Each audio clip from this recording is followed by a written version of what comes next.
This is a feed roll. This comes with the HP cutter. This allows you to run longer runs on the cutter accurately. I actually use this, and I recommend using it, even when you're doing a sheet.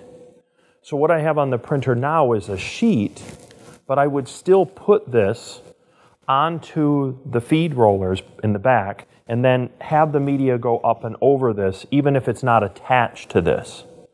I usually just put this on the back of the cutter and leave it there.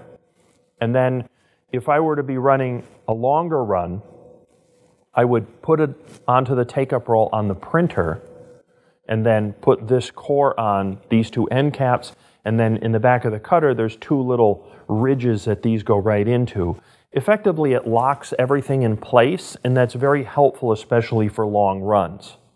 Now, the accuracy of this cutter is exceptional.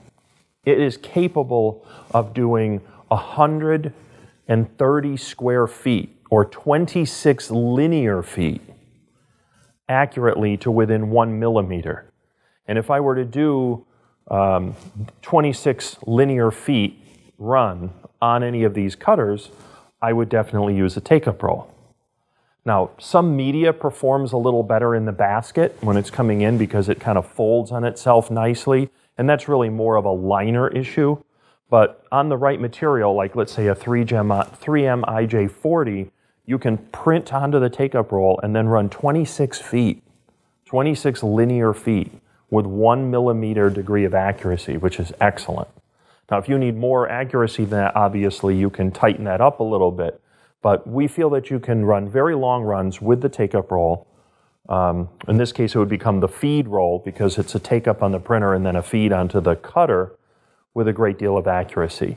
And then, as a best practice, I just leave a full-width core on there and then even have my sheets go up and over it because I think it improves the angle at which the media comes into the cutter. So that is the second part that I want to emphasize about running, using these feed systems, and then also the general accuracy of the cutter, which is really an exceptional accuracy. It's one of the great virtues of our cutter.